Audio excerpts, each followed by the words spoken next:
He goes in motion, but then they get out in there behind the two tight ends and the pulling tackle. Now they've got Meggett in the backfield with Sims out of the shotgun. Ingram in motion. Sims. Odessa Turner.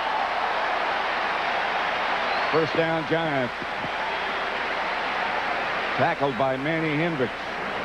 Pickup of 10. I think if there's anything the Giants offensively have to do differently, it's to get the ball more to the wide receivers. And because if they don't, the defenses are going to shrink up on them. They're going to start jumping on the tight ends and the running back.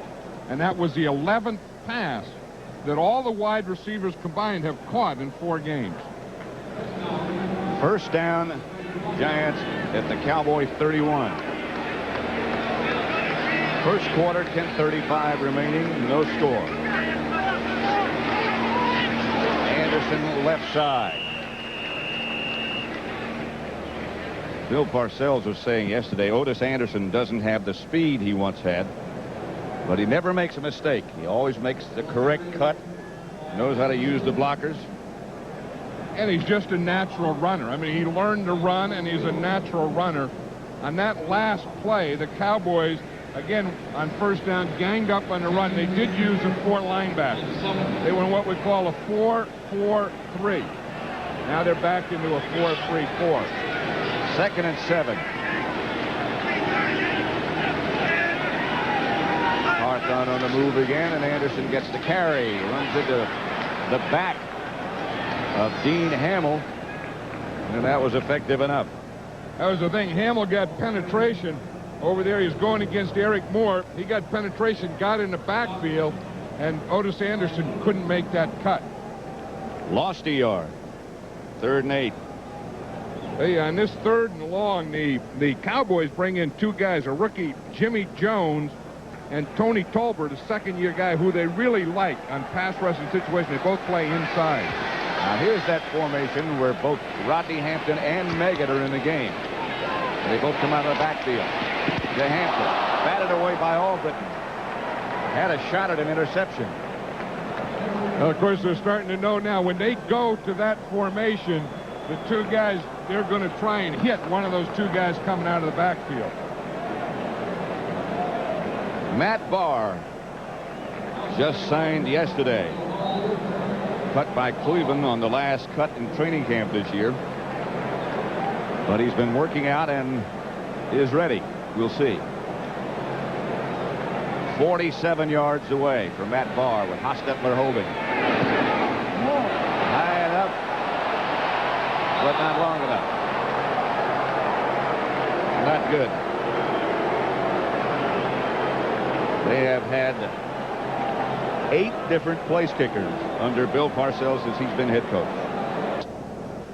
A little over 6 minutes to open the game. Troy Aikman starts at quarterback for Dallas. His competition from Steve Walsh, a thing of the past. Up front, chewing a curve. Stepnoski, Slayton, Nate Newton moved to tackle, and Jay Novacek, the tight end. Emmett Smith and Alonzo Highsmith, the 2 running backs.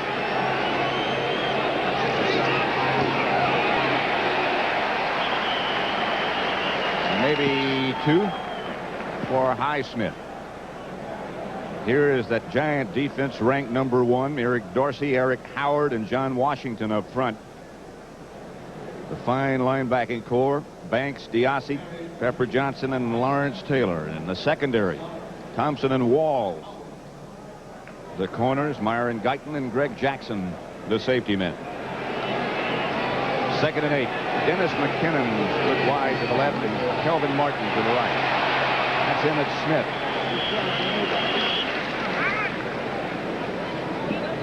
Walls made the stop. Picked up 4. 12 plays. 6 minutes, 1 second. The drive went 41 yards, and Barr missed the 47-yard field goal. 3rd and 4.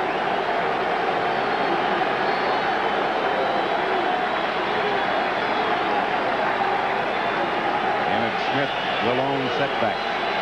Their number 1 draft choice.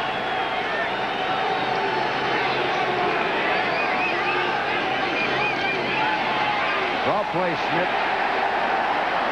Not a first down. Pepper Johnson made the stop.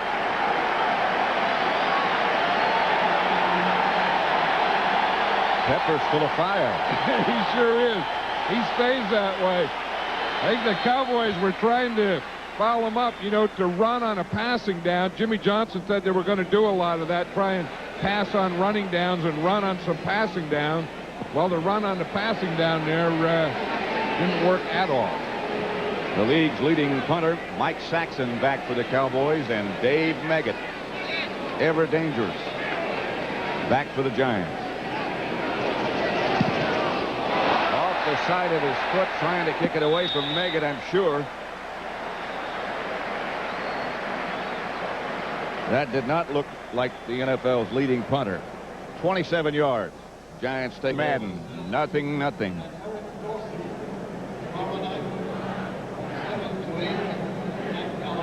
A little reconstruction being done on the Dallas sideline. Well, you know what happens, Pat? They'll break the insides of it, and they have to put it back together. Or sometimes they'll break a mask, and they have to put that back on.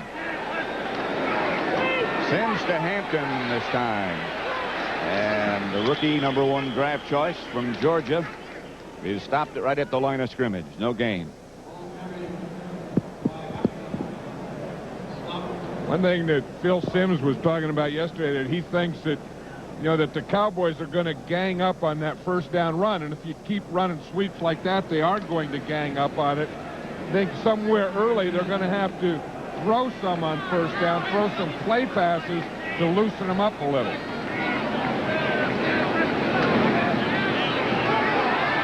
Sims overthrow. Flag on the play. Intended for Baker. Covered by Robert Williams. Penalty marker on the play.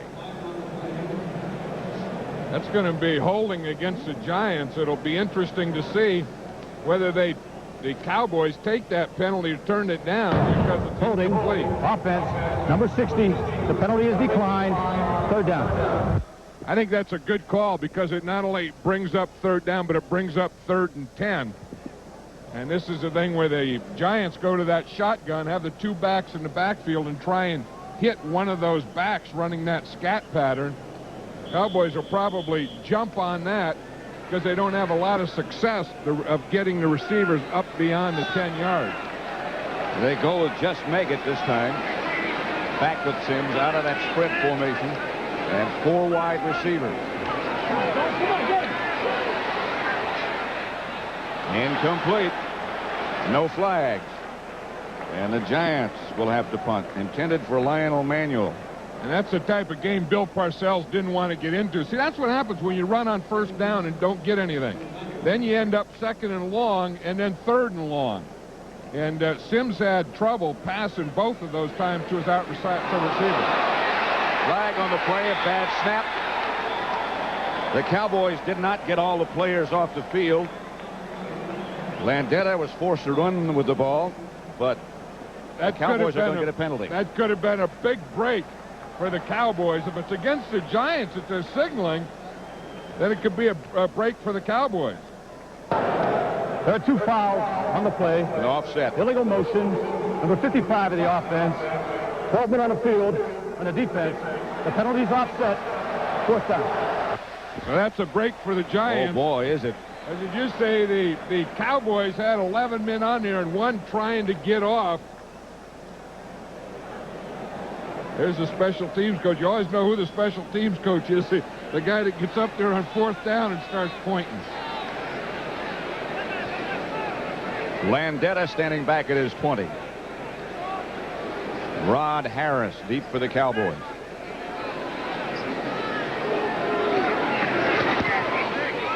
Line drive kickoff handled by Harris. And Renee Thompson down to cut him down. Yeah, he missed last week. He's had a groin pull. He was out last week and coming back today. Jimmy Johnson thinks he's one of the good things that defense has. 2nd and 7.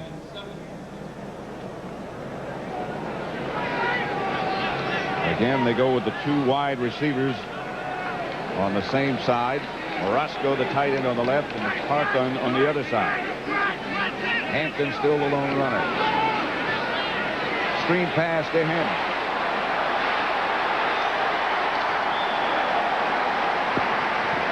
Eugene Lockhart and Vince Albritton finally got him down after a gain of 13. That was a screen pass. Phil Simms was telling us yesterday, in the 12 years he's been with the Giants, he said with these running backs, he said they throw screens better than they ever have. And of course, when you have a screen like this, you get a guy, Hampton, who has moves and speed out in the open field with 2 blockers in front of him. You have a chance to get big plays, especially when the defense is playing a zone defense. Quickly, the Giants give to Hampton, who gets inside the 30.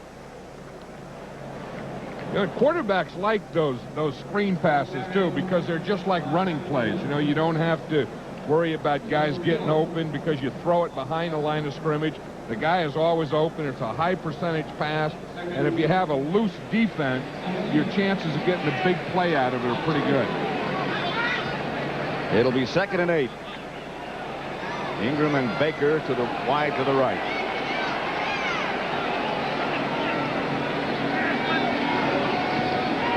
Sims with a play pass fake.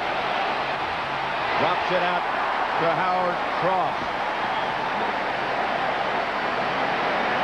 That was the darndest thing I've ever seen. That was off a bootleg.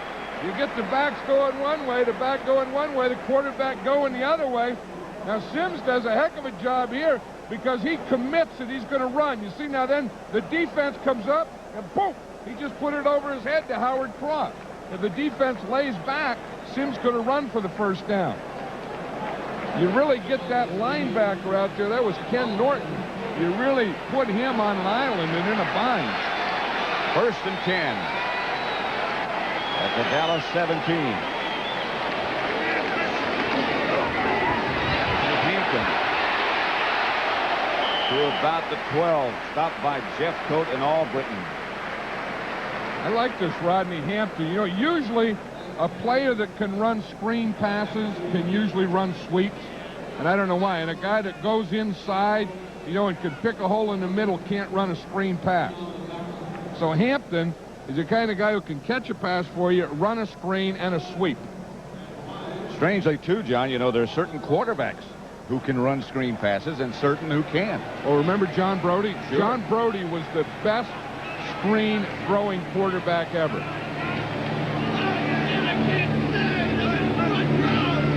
Sims to throw it. Touchdown, Ingram.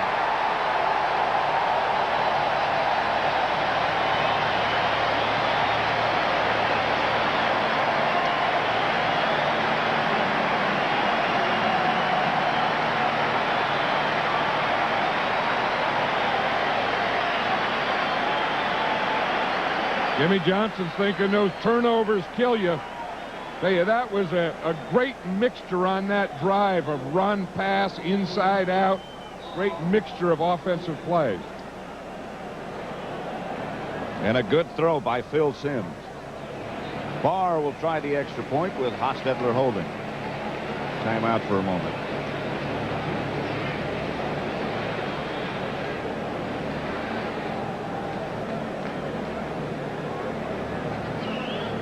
If we watch, only one back in the backfield, and Simms is going to get good pass protection. He's looking right all the way. It's a corner pattern. Ingram's running a corner pattern, and Simms had his eyes on him the whole way.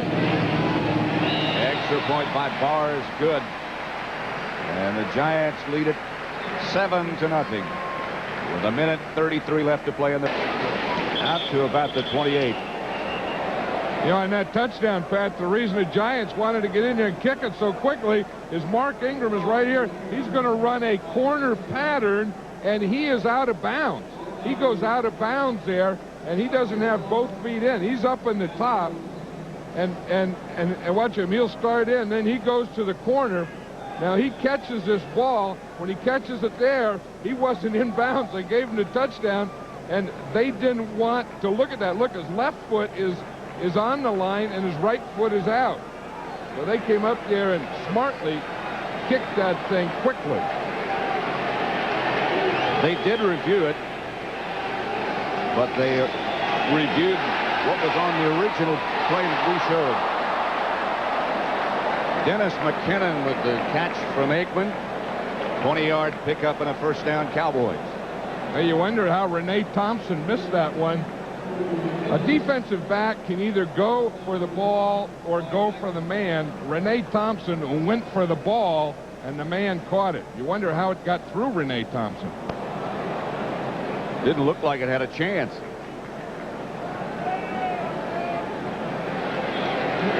Giants continue to dominate the clock. The draw play to Alonzo Highsmith. Not much there. 3-yard gain, perhaps. Eric Dorsey made the stop. Yeah, there's probably no better team in football at playing the first down run from their base defense. You know, their lineman, you see Dorsey there, he's a two-gapper. On the other side, they got Washington, he's a two-gapper. They got Howard in the middle, who really controls the center. Then they got Diassi and Pepper Johnson stuff in the middle.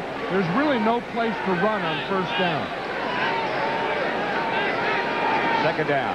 Emmett Smith steps out of one tackle, but not out of the next one.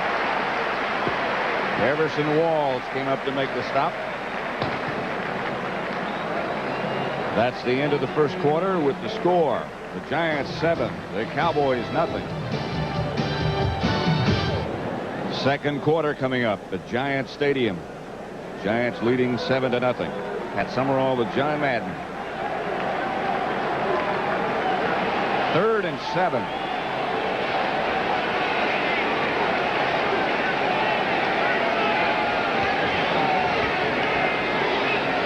Here comes the all-out blitz. Aikman read it pretty well. Jay Novacek, the tight end, broke a tackle and got 10 yards and a first down. Everson Walls.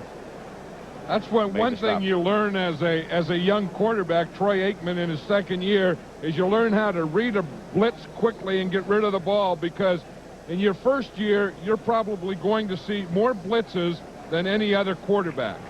So one thing you come out of that first year with is you know what a blitz is, what it looks like, and you can feel when it's coming. And he got another lesson last week against the Redskins. He took 8 sacks last week. First down, Aikman back to throw. Novacek again. Should be enough for another first down. Walls again on the tackle with Guyton. One of the things Jimmy Johnson wanted to do when he took over the Cowboys a year ago is get some more speed into the offense, and one of the guys that added a little speed to him is the tight end, Jay Novacek. Of course, he also added some ability and some height, and you like that big, 6'4", 6'5" tight end that you can always find inside over those big linemen. Martin to the left, McKinnon to the right. Highsmith and Smith. That's Emmett, the fake to him. Pass is out to Novacek with more room. Inside the 10, finally knocked out of bounds by Guyton and Pepper Johnson. I'll tell you one thing the Giants don't want to do is give this Cowboy offense too much confidence, and they're giving a lot to Aikman, or Aikman's getting a lot. He's 5 for 5 now. But this is a heck of a fake. He comes in there, fakes with one hand, then he goes to the other side. That's a bootleg. The tight end blocks and then comes to the out. Everyone went for the run fake. No one was with Jay Novacek. Good block by McKinnon to spring Novacek for the last few yards. First and goal at the 7. Emmett Smith to about the 5. And that's all. 2-yard gain. You were talking about the Giant defense, Pat. There's Bill Belichick, who is the defensive coordinator. But, they play first down run awfully tough. They also play goal line awfully tough. It's a very difficult thing when you get down there to get in the end zone with the run against the Giants. I think the best thing to do is play fake and try and pass or that bootleg type thing. Darrell Johnston is in the backfield. Aikman out of the end zone, off the crossbar. Novacek was the intended receiver.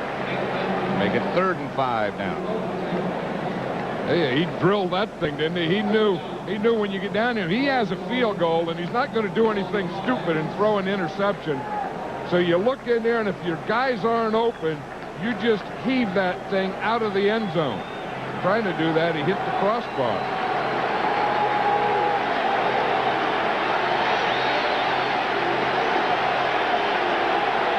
Third and goal at the 5.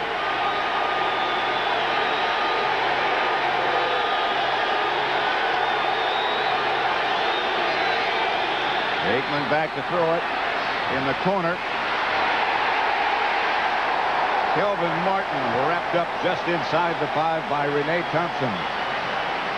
Yeah, the 2 biggest tackles of the game thus far have been made by Rene Thompson. Sean Lindetta got off a poor punt. Rene Thompson down in the punt coverage makes a tackle. Here it's 3rd down. They're going to complete the pass, but you have to make the tackle. If he breaks the tackle, it's a touchdown. I never liked throwing this one this short, but he has to make the tackle there, or they're going to score the 6, and now they have to settle for going for the field goal. Ken Willis, 3 out of 5 from 22 yards this time.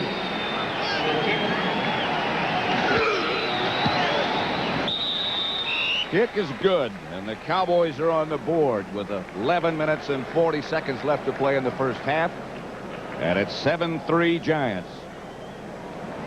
Cowboys just got on the scoreboard with a 22-yard field goal. One thing they've been able to do is protect Aikman. I think it's a big confidence builder for the Dallas offense. And the other thing that I noticed is 2 guys in the Giant defense really aren't healthy. Lawrence Taylor isn't playing at full speed. Eric Howard, something happened to him the last 3 plays. He was just catching blocks. Willis kick to Meggett. And he breaks out of the pack. Finally, he's wrapped up at the 40. Ron Francis, 30-yard return by Meggett. Boy, he's a weapon. Yeah, this is probably the most exciting thing that has happened to the New York Giants in the last 3 years is Dave Meggett, because he's given them this. I mean, this is not only a kick return, he's a punt returner, he's a 3rd down receiver. They needed speed. He was a 5th-round draft choice, Pat. And now guys are drafting guys in the 1st round to be like Dave Meggett. They're going to have to go to work. They're going to be like Dave Meggett. And then they have Hampton now. I mean, they added some speed and some life to this offense. 1st and 10 at their own 40. Sims is going to throw it. Outside quickly to Maurice Carthon. Juggled and came up with it. Ken Norton out there to cover him after a 3-yard gain. Troy Aikman is probably doing there, Pat, is talking about what's going to happen the next time we get down inside the 10-yard line. You know, that's when you're right after it happens, you say, look, these are the coverages they gave us. This is the pattern we ran. Next time we get down there, let's do this. 2nd and 7. They're discussing it. I think they're probably looking to see if Carthon caught the ball is what they looked at. Hampton in the backfield.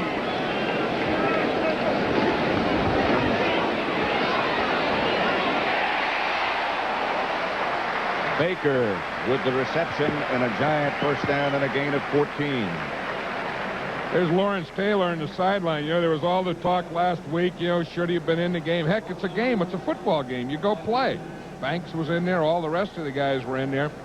I think today, just watching him so far, that left hamstring is bothering him. It's a little tender. Yeah, he really hasn't made a play, and thus far, he hasn't looked like Lawrence Taylor.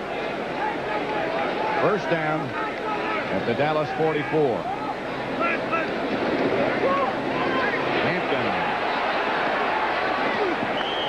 To the 40. A gain of 4. Stopped by Lockhart and Hamill. You know, one of these things that one of the advantages Giant running backs have, like Rodney Hampton and, you know, like Dave Meggett when he came in a year ago, like Lewis Tillman, they have Otis Anderson, 12-year veteran, and they all kind of hang around Otis because no matter what the situation or the game or the week, Otis has been there. And he's kind of like the grandfather to all these guys. Right now, it's Hampton that's getting the playing time. Sims out of the pocket. Got his man. Ingram to the 25 and a 15-yard gain. Stopped by Isaac Holt. And you have to give that one to pass protection, Pat, because he had so much time. Ingram was the second receiver. Watch, he's looking right, then he goes left. He can't find anything over there. Now he has to move around. Now he still looks. Now he comes back to the right again and throws out of his right side and finds Ingram. So Ingram on that play was really his third receiver. First and 10 at the 25. Anderson is back as the running back. Now they'll start grinding. Anderson tripped up at about the 23 by Robert Williams. Boy, did he get a nice block out there from Maurice Carthon. No, he was out there in the wing, and someone started to come, and he knocked his sinuses open. One thing Carthon will do, you know, he doesn't get a lot of carries or a lot of catches, but he will block you. Watch right here, 44, blink. Right there, that's the one that snaps the head back and clears out the nostril passages. You don't have anything left up in there. It does get your attention. 2nd and 8. About the 23. They get it outside to Hampton. To about the 21, a pickup of 3. Del Rio and Lockhart there to meet him. Yeah, I talked about the mixture. I really like the mixture that the Giants have had. They've had like half and half have been running pass.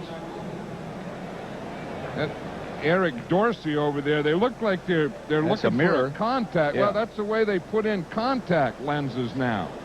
You know, they got mirrors in the sideline. A lot of times those guys get hit and boom, those things just pop right out of their eyes.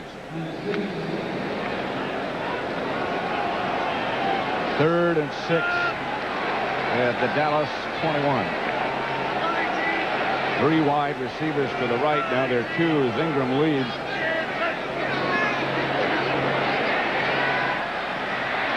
Caught by Meggett. Short of a first down. This is going to be another interesting call for Bill Parcells. He's perfect, 100%. The fans want him to go for it. Do you kick the field goal here with a 7-3 lead, or do you go for the first down? I think he's already decided he's going to kick the field goal. Well, they need about 1.5 yards, maybe a little bit more than that. Hostetler will hold for Matt Barr. They got a play, and I saw him working out yesterday. It's called Apache, and that's where they fake the kick.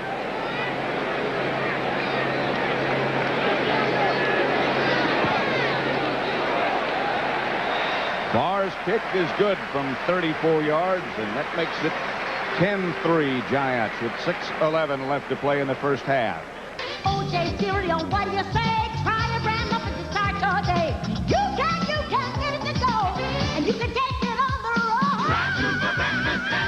Back at Giant Stadium, Cowboys have the ball at their own 24-yard line, trailing 10-3.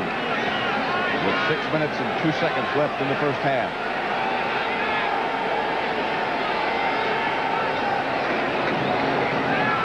Reverse. And this guy can fly. First down by Alexander Wright, stopped by Greg Jackson. Yeah, last time they played, Alexander Wright had a big kick return against the Giants, and Bill Parcells says, this is the guy that I'm worried about. He said, I'll tell you one thing. I don't know where they're going to use him or how they're going to use him, but I know one thing. He's faster than any guy we got that's going to be trying to catch him. So the Cowboys used him on a reverse. He is split wide to the left this time. Aikman straight ahead. Alonzo Highsmith for 2 yards. I think those are the kinds of things that the Cowboys have to do. You know, they have to get some reverses, some play passes. They just can't play vanilla offense into this Giant defense. 2nd and 8.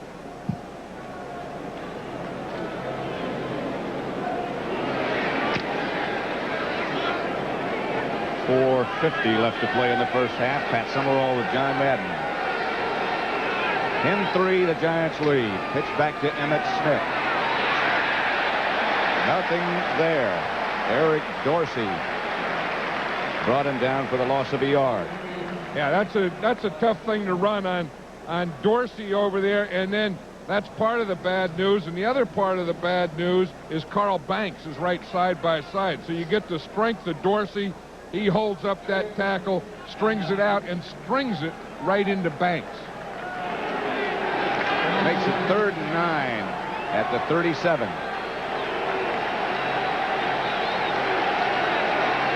Darrell Johnston is the lone setback. Aikman back to throw. He pick it up. Pass incomplete, intended for Alexander Wright. You know, Lawrence Taylor may not be full speed, but they're still doubling him. Watch him here. He's going to start out here, and then he's going to go inside and start on a spin. Boom, the tackle gets him, the guard gets him, and he almost splits both of them. He has a pulled hamstring, and he's not at full ability today, but they still have to take 2 on him. Saxon back to kick. That's Dave Meggett, of course. Saxon's going to try and directional kick again to kick away from Meggett. Well, he got the direction, I guess. He got it away from him again. 23-yard kick that time. 10, Dallas 3. Late in the first half. Giants scoring summary. Sims to Ingram. Willis a 22-yard field goal for the Cowboys. Barr from 34 yards for the Giants. Makes it what it is. 10-3.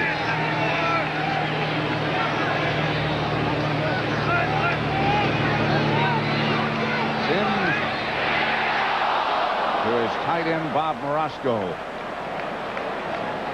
You know, there's no one that throws that pass better than Phil Sims, and it's against the zone. He usually throws it to Bavaro, and that's why he misses Bavaro.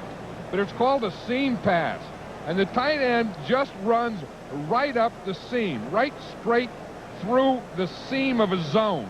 You know, as zones as linebackers and safeties go out, then you have lanes, and those lanes are called seams, and they just run right in the seams, and Sims hits them. 2nd and 10 from the 40.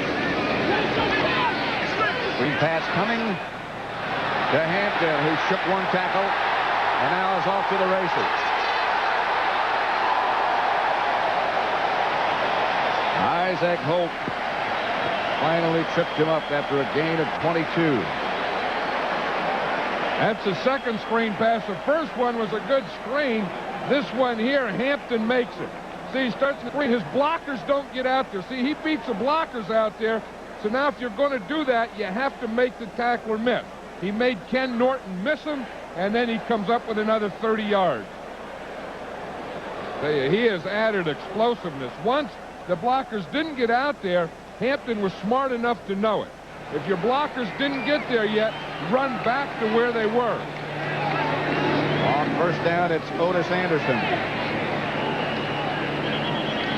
Hit first by Jack Del Rio. Hampton has 3 catches, by the way, for 38 yards. Hey, that has been a real addition. You know, you add a Hampton to a Meggett, and then if they could get something more from the wide receivers, then they're really going to have an explosive offense. They got Carthon in there. He does the blocking. The line's coming along. Sims, of course, is the seasoned veteran. I couldn't believe he's 35 years old. Going to be in November. 2nd and 6. Carthon on the move. Here's Anderson. To the 11. 23-yard ramble. That is a perfect example of stretch and cut back. 2 minutes remain in the first half. On McGuirk. He is hovering overhead. 1st and 10 at the 11. after a 23-yard run by Otis Anderson.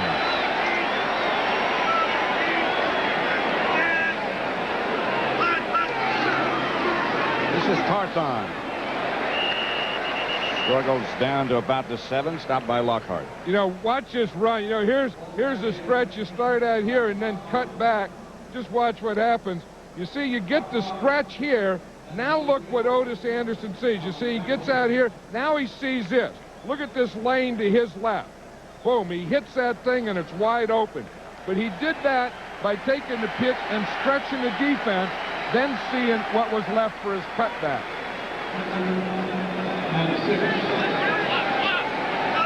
Second and 6. It's Hampton and Carthon behind Sims. Touchdown. Roscoe. 7 yards out.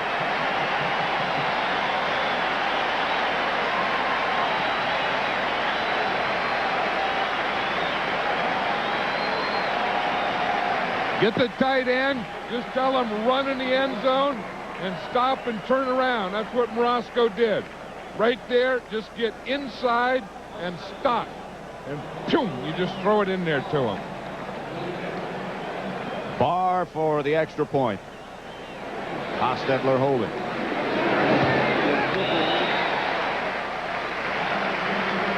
That makes it 17-3 Giants, as Sims is 12 out of 17 with 2 touchdowns.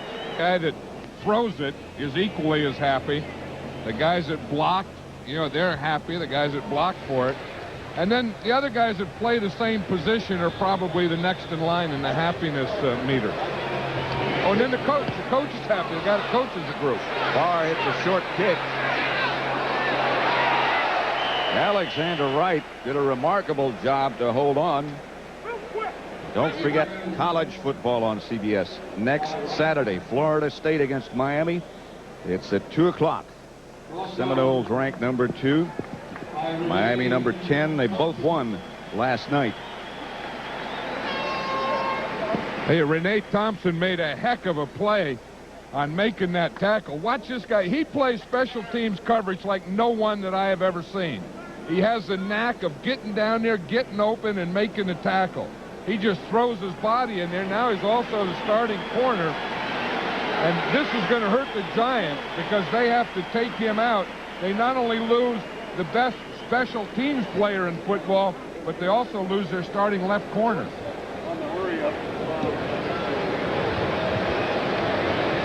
They're working on his right hand or right arm.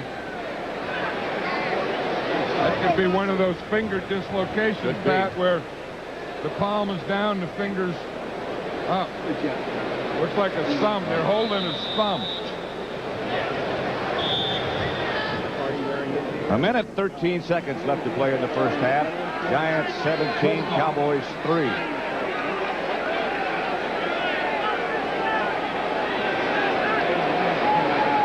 Draw play to Emmett Smith. 2-yard gain. Greg Jackson made the stop.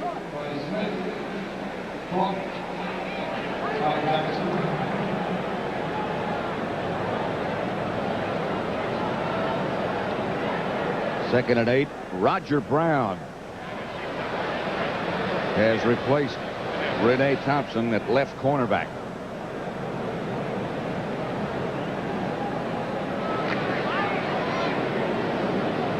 Second and 8 from the 30 for the Cowboys.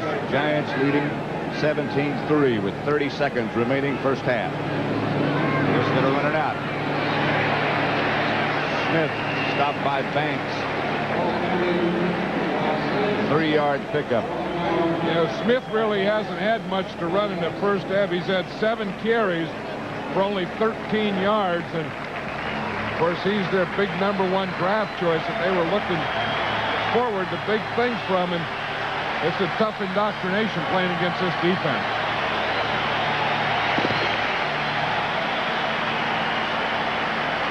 That's the end of the first half with the score. The Giants 17, Dallas 3. Lions, Robert Clark in the end zone for the touchdown, 7-0. Lions, Rodney Peete, one happy fellow there as well. He should be, but Don Mikowski comes back fooling everybody, including the cameras, for Ed West. Ed West, third touchdown reception of the year in a very early season. Play action. Everyone loves to do it at the goal line. AFC matchup. Denver is at Buffalo, and that game still in the second quarter. The Broncos lead it by 2 touchdowns. Miami is at Pittsburgh. The Pittsburgh offense trying to get rolling. Not yet today. Second quarter, 21-0. Updating the Victor Kiam story in New England after again publicly apologizing to reporter Lisa Olson. Kiam stated on the NFL Today that management changes would be forthcoming. He hinted at a suspension of general manager Patrick Sullivan and called for Patriot players to step forward and apologize. Kiam has just told us that he will address the squad before and after today's game against the Jets, and that what he has to say is, quote, much more important than football. We'll continue to monitor this situation for you. Major League Baseball this afternoon. The Pirates and the Cardinals will play later this afternoon. The Pirates have clinched a tie for the National League East. Meanwhile, the New York Mets hosting the Chicago Cubs and trailing the Cubs 2-0 in the second inning. In the American savings come from? If I got a problem with my bill, can I speak to a machine, or can I maybe talk to somebody? The trainer and doctors stayed out there with Renee Thompson to get it taped. The word we got when they got into the locker room was, 1, that it was a dislocated thumb, and 2, he will be back and play in the second half. Well, the Cowboys thought they had to run against this Giant defense. They haven't been able to do that. Well, they haven't been able to do anything. I mean, the Giant defense is a great defense, and you're not going to run on them on first down, so you got to get some first down passing and then get the ball, and they haven't been able to do that. The thing that I've been impressed with, Pat, is the mixture the Giants have had. You know, not only of run and pass, they're about half and half, but on the type of, you know, getting the ball to the receivers or running backs. Look, they've thrown 8 times to the receivers, 5 to the running backs, 4 to the tight end. So it's not only that they've had success in that first half, but they've had success moving the ball around to different players in different positions. And the balance has also been very good. Well, that's the thing. You know, sometimes the Giants tend to get one-dimensional on you, you know, that they're going to play strong defense, conservative offense.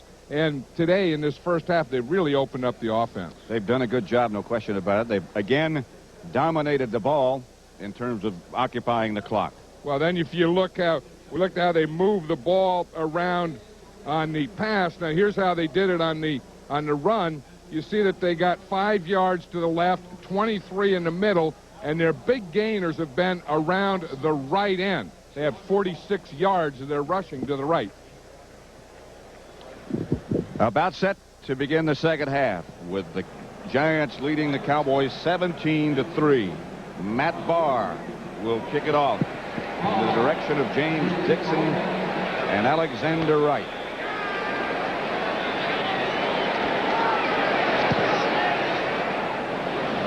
This will be Dixon.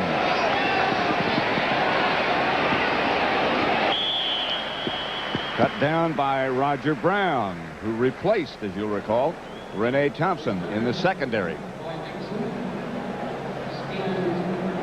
Tell you one thing about Renee Thompson, he can dislocate a thumb on the last play of the first half, and then on the first play of the second half, I'll tell you one thing, he doesn't try and avoid contact.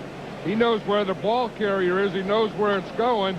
There's Jack Del Rio, the big linebacker, and Bill Bates. They're going to double team him. You know that wherever Renee Thompson goes, he's going to draw a couple of blockers.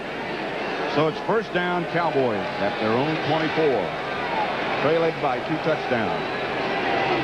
Aikman back to throw it.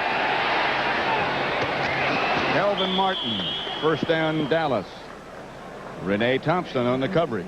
I think that's the thing that the Cowboys probably talked about in there at halftime, is one, maybe working on that corner over there, not knowing Renee Thompson would be back, but 2, going some play pass and throwing on first down. There's a backup quarterback now. The Cowboys, of course, traded Steve Walsh during the week, so their backup quarterback and only other quarterback now is Babe Laufenberg. Aikman facing a blitz. And a flag on the play. Aikman was nailed by Gary Reasons. Renee Thompson on the coverage. Reasons broke straight up the middle. And he was right in Aikman's face before he had a chance to do anything. He just threw it away. That is the first penalty of this contest. Illegal contact. Number 20 of the defense. 5-yard penalty. First down. The referee, by the way, is Dale Hammer. But he's been very quiet today. I don't know who number 20 of the defense is. This is 21, Renee Thompson. The Giants don't have a 20 on defense or on their team, but I think it was against 21, Renee Thompson. He chased again. Darrell Johnson, the big fullback, pulled down, shy of a first down by Reasons. They got 9. You see, the guy that was putting the pressure again on Aikman was Gary Reasons. Twice he has blitzed on passes, and twice he has really put the heat on him. Watch, they start to fake. Reasons sees it. He starts back, and then he just comes right in on Aikman. 2nd and 1. The Cowboys at the Giant 48.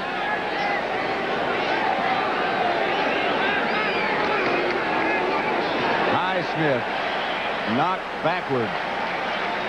No gain. Pepper Johnson made the initial contact. Well, and again, Eric Howard had a big play in that. If you're going to run against a 3-man line, you have to get the nose tackle blocked. When a nose tackle got big old guns hanging out of his shirt like that, it's tough to get him blocked. You see, and he gets penetrated. See, he knocked the center, Stepnoski, into the backfield. There's no place Highsmith's going to go. Eric Howard just went boom, and he took that whole middle of the line. 3rd and short. Give us to Emmett Smith. He has the first down. Picked up 3, stopped by Walls. Eric Howard is turning into one of the best nose tackles in the league. I mean, I think it's kind of, in his 5th year, everything has fallen together for him, and he kind of figured out how to play this.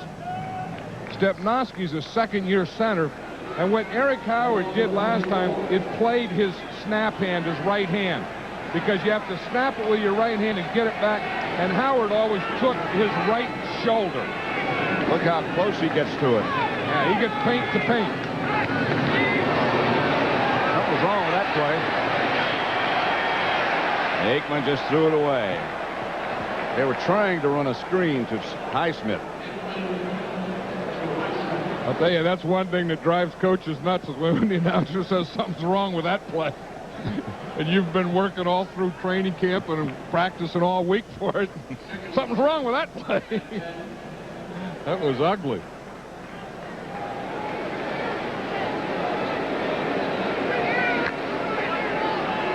Could have something to do with Stepnoski being worried about Eric Howard, what you were talking about a minute ago. Especially when he's taking your shoulder, your snap hand. Emmett Smith going nowhere. Dorsey, Banks, Washington. Loss of 5. Everson Walls was talking about this defense. He was brought over from the Cowboys, and he said, they don't expect the offense to gain anything. Taylor played that one great. He said everyone is supposed to be on the tackle. He said the linebackers are aggressive, and he said any new player that comes, it just permeates into the team. 3rd and 15.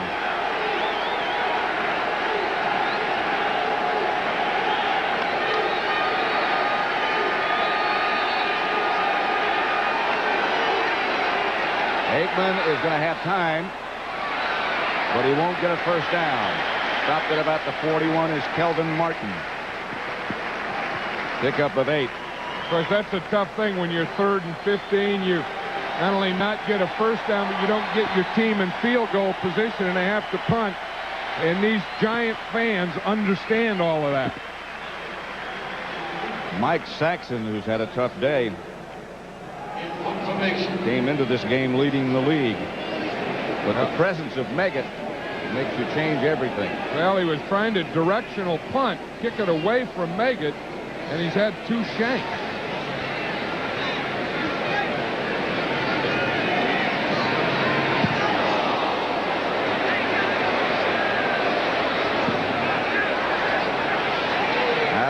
Jackson does the job this time.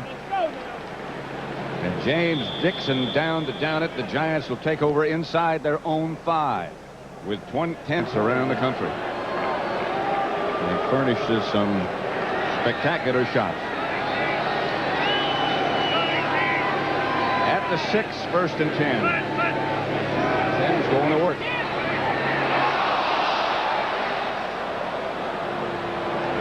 That one was for our CBS Sports sign.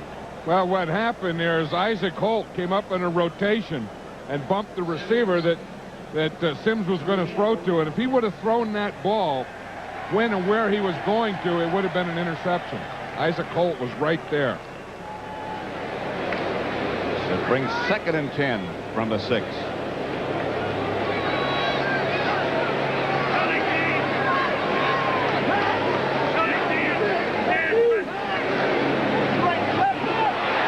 That's Lewis Tillman, knocked down behind the line of scrimmage by Ken Norton. Well, the Giants tried to fool them. They had all their strength over the left, and they tried to run to the right. And Kenny Norton came on a blitz. He's coming on what you call a run blitz. Watch 51. See, he's just filling in there. He's blitzing through the hole. He was blitzing through the hole to the side that they were running. So it brings up 3rd and 14 from the 2. This is where the Cowboys need a big defensive play. They have to get either a stop here or a turnover could be a score for them. Well, they go with that 3 tight ends setup. Tillman is standing in the end zone, the running back. Now Carthon moves to the other side. Tillman is hit right at the line of scrimmage by Dean Hamill. Maybe got a yard. Remember Dean Hamill when he used to play for the Redskins? They call him the Tasmanian Devil. He used to run down on kickoffs and coverage. He was a wild man.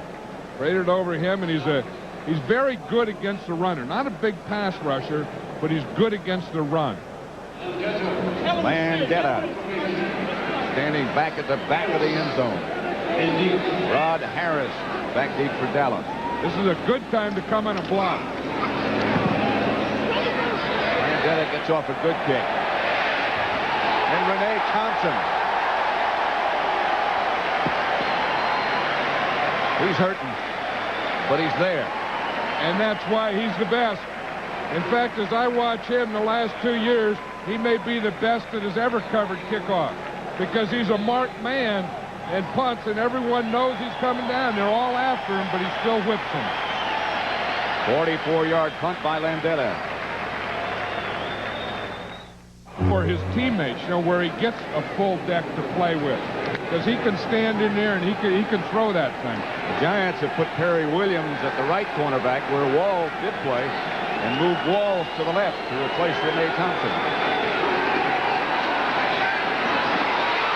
Caught at the 10 by Kelvin Martin. 18-yard gain. And that's the side that they're working too, Pat. Renee Thompson got hurt just before the half, and the Cowboys came out, and most of the passes they've thrown have been on that right side. The guy that could have made the play there was Greg Jackson, the safety. He looked like he pulled up. Had he run through that or run through that ball, it could have been a heck of a collision.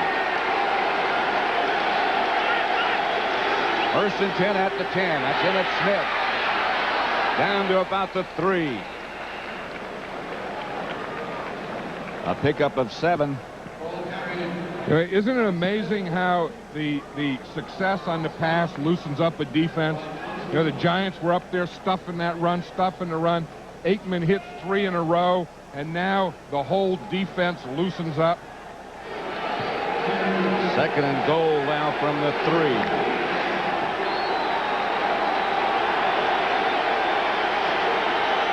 Dennis McKinnon stood out wide to the right. Emmett Smith, touchdown Dallas.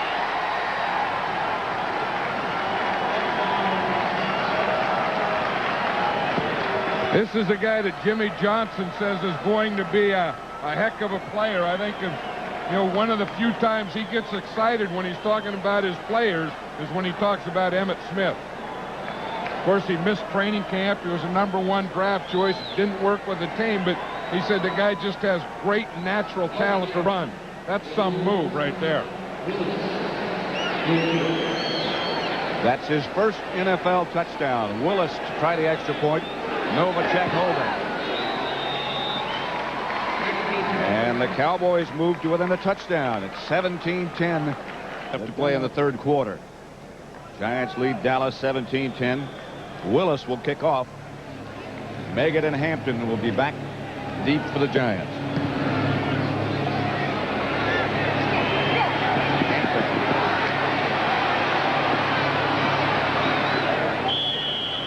Brought down by Bill Bates.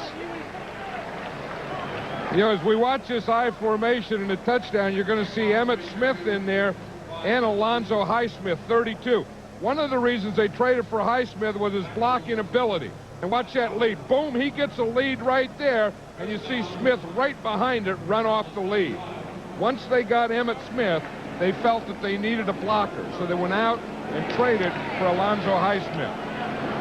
First down, Giants at their own 25, leading by 7. Anderson is the setback. Sims gets it out to Anderson. Another screen pass. Out of bounds after coming very close to a first down. Hit by Ken Norton. You know, it's not only Rodney Hampton that runs the screen, but everyone is running the screen well on this team. Watch, you see, you block, then you let them go, then you come down the line, and right there is the screen. You see it? Boom, you get the block there, they knock Kenny Norton down, and that gives you the first down. But what you do is you block, make it look like a pass, run down the line, form the screen on the outside. They need about a half yard for a first down. Anderson will get it. Jeffcoat came down the line to stop him with Noonan. Picked up 4. Watch your blocking by Moore here. You start out the right guard 60. You see, he allows penetration. And what happens there is then that play there, that's the thing that makes Otis Anderson make the move, because he let Hamill get in there. But Otis Anderson saved Moore on that play. And gets the Giants a first down. Ingram is the man in motion this time. Fires to cross in Cowboy territory. Vince Albritton knocked him down, but a pickup of 21.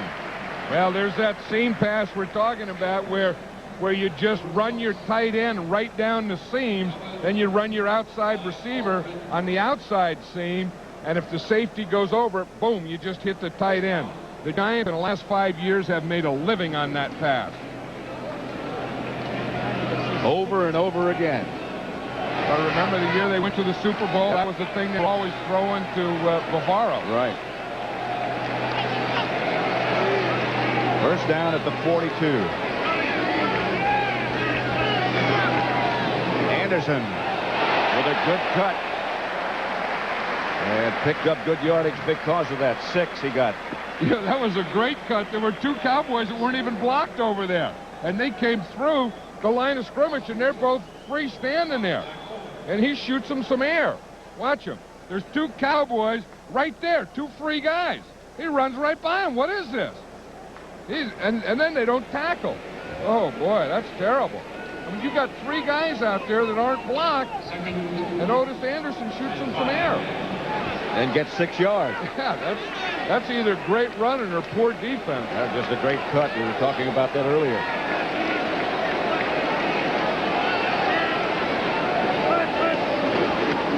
Anderson again. Close to a first down. Norton made the stop. Yeah, if you look at what the Giants have done offensively, they're just about even, you know, with the type of thing. They've run 21 times and passed 20. You can't get a better mixture than that as far as 50-50 is concerned. The offensive line is really controlling the line of scrimmage. They're using all their running backs and receivers today and have great mixture. They also have a first down. Now, I think when you think of the good teams in this conference, you have to think of the Giants, the 49ers, the Rams, the Bears. These are the guys we're talking about, I think. The Eagles. I still like the Redskins.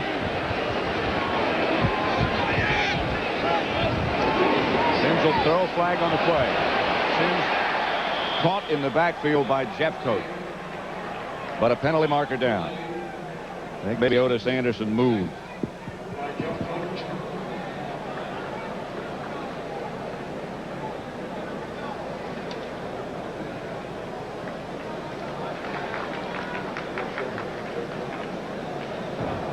Illegal motion. 2 men moving on the offense. The penalty is declined. Second down. They'll take the sack and decline the penalty. That's one thing. You know, you can have one guy in motion, and then you can have 2 guys move, but if they move, one guy has to set for a second before the ball snaps. 2nd and 16 now. That's the first sack of the day. Meggett split wide to the left this time.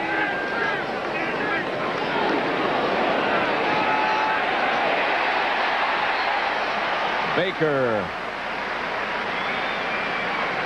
back to about the 23-yard line. A 13-yard pickup, 3 short of the first down. This is what the Giants are doing so well in this game, Pat, is they have thrown to 9 different receivers. Yeah, they're not one-dimensional. They're using their wide receivers today. As we see Baker catch that one. They're using their tight ends. They're using the backs, and Phil Simms is almost perfect today. Brings up a 3rd and 3 situation. He doesn't like that play, though. You see that? Guys, you know, when they're sending in plays, a quarterback, if he doesn't get it right away, will get frustrated because now he has to rush.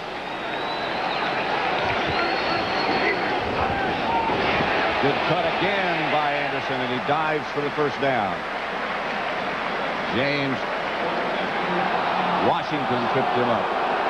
Oh, and the fans are watching that spot. They know their football here. They see the spot, and they know that they didn't give them the first down. Bill Parcells is saying, is it 4th? I'll tell them right up in here it's 4th. Watch this move. You get the penetration from the outside. Cross does a nice job of blocking Norton. Again, either poor tackling or a cut. Now, that ball there should be on the line there. That should be on the line of the hash mark. It was just a little short of the line. See where they marked it? And I think that's going to leave him a little short of the first down, too. Just that much. About a foot. You know he's going to go for it. Yep. You see what he said? He just said, go ahead.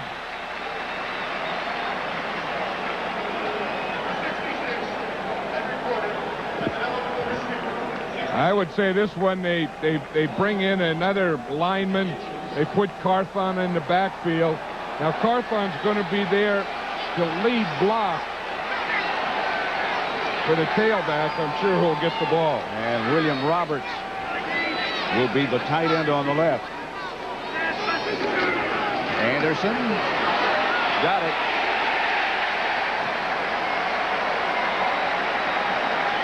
Two yards. They needed a foot.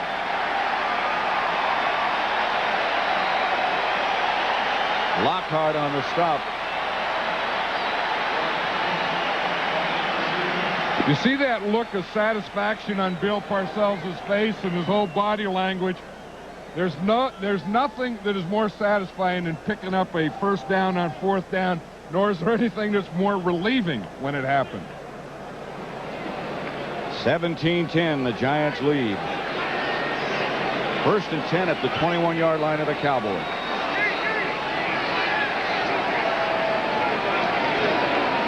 Anderson. A yard, maybe 2. Lockhart the first to hit him. Yeah, we were talking about their distribution. Look, they're 5 to 10 to their wide receivers, passing-wise. 5 for 5 to the running backs. 5 for 6 to the tight end. So that is great distribution. That's what you look for.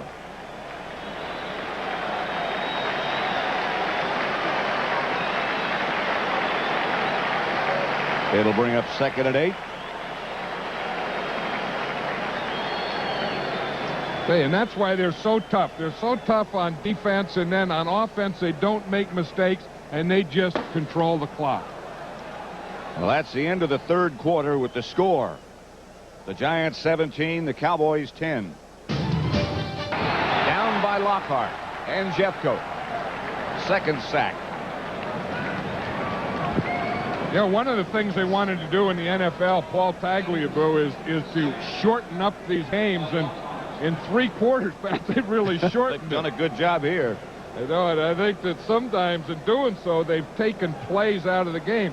Let's just look. After 3 quarters last year, the average number of plays was 117 plays. Today, we've had 89. So that's what, 27 less plays, 28 less plays.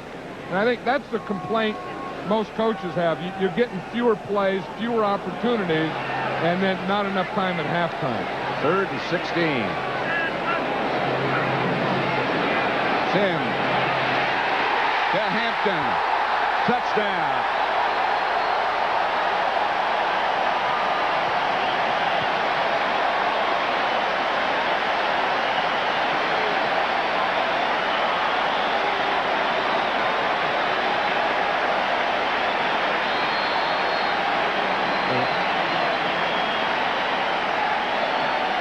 Yeah, we'll see here, if we just let it go, we'll see the seam pattern, and we'll see what a seam pattern is. You see motion there. Now Hampton is going to come out, and if we can stop it right here, you see Hampton here. This is the seam caused right here. He runs right down into that seam. See, right between the zone. He just outruns it, and Sims hits him perfectly. They are the masters at that. The seam pattern and throw it to. It's usually the tight end. That time, it was Rodney Hampton running the same seam pattern.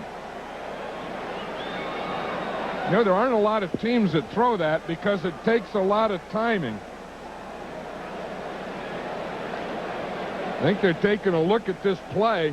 I know earlier, you know, Mark Ingram scored one, and they didn't take a look at it. They didn't see another angle, and he was out of bounds, and they gave him the touchdown. Watch Hampton again, right down the numbers. Now, the only thing they can be looking for is to see if he was down by contact before he got to the end zone. Is his knee down before the ball breaks the plane? That's what they have to be looking at right there. Because the catch is legal, everything is fine. The replay director is Jack Fetty. He was on the rightmost part of that screen. And again, they missed one in the first half when Mark Ingram caught the pass out of bounds. And this one, there can't be any question with the catch, but it's just, is he in the end zone before his knee's down? And it looks like to me that the ball, again, is the key. Does the ball break the plane? Down by contact when the knee goes down. After further review, I think it's a touchdown. The play stands. Touchdown. The play stands. No question, but the ball broke the plane. The question was his knee down before that happened? Barr's extra point is good. We'll return to Giant Stadium after this message from conducting an instructional clinic. I know, he is coaching everyone. Hampton's the guy who just caught the touchdown, and he's telling him what else he could have done. Dixon at the 7.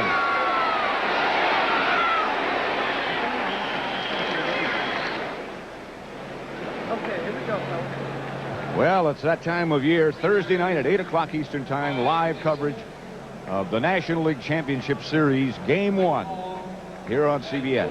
The Cincinnati Reds have won the West and await their opponent, which most likely will be the Pittsburgh Pirates. First playoff appearance for both teams since 1979, when the Pirates beat the Reds and went on to win the World Series. That's Thursday night at 8 o'clock here on CBS. You know what we're just seeing here, the Cowboys do. I think they're the only team in football that does it. Maybe the Cincinnati Bengals do, where they line up. Their first huddle is on the sideline.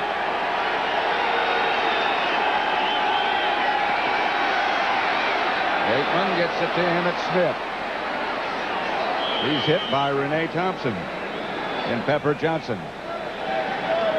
almost a 10-yard gain. I don't think you ever had a question if Renee Thompson is a tough guy, but if you did, you won't ask that question anymore. Here's a guy who's out here on every defensive play, playing corner, which is tough. Every kickoff coverage, punt coverage, first guy down. Guy ought to get paid. I'm sure they won't be happy with this comment, but he ought to get 2 game checks. No, they probably won't. Well, I mean, Renee Thompson will. His Oh, yeah, he'll like it. family would, but Wellington Mara, that group wouldn't be.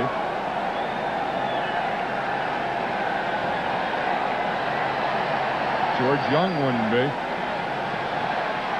Couple of inches short of the first down. 13:55 left to play. Offensive linemen are a rather sedate group. You notice that? Yep. A satisfied group. They like that. Linemen like when they see those numbers. Time of possession 27-18. Alonzo Highsmith got enough for the first down, but that's about all. Leonard Marshall made the tackle. See, look at those linemen. They all come in. They all sit together, the offensive linemen. They don't say much. They're not an outgoing group. They don't make speeches. They just kind of talk over their heads a little. You know, they'll spit once in a while, usually on themselves, and explain things.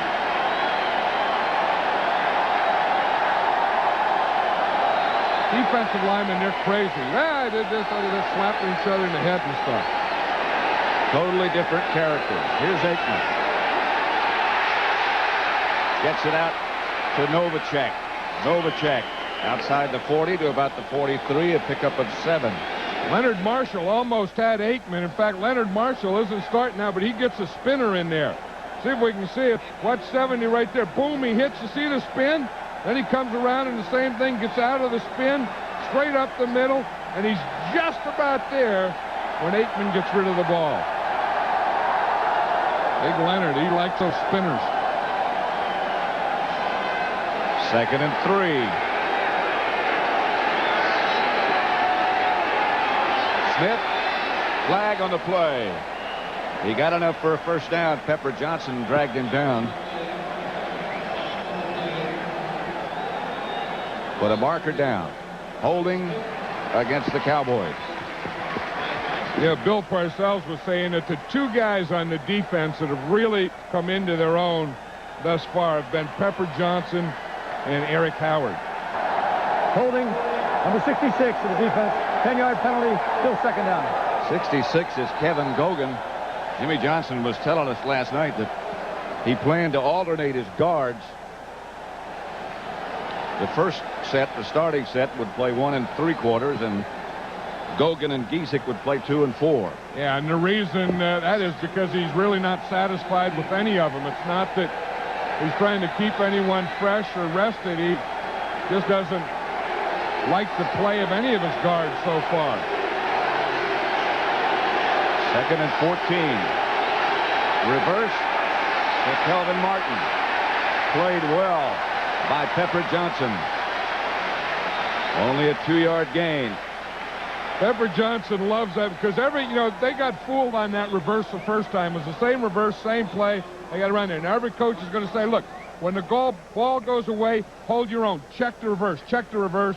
And then when a guy does it like Pepper Johnson, then he got the coaching from the first half.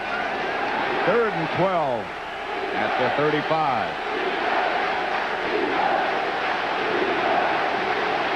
Darrell Johnston is the lone setback.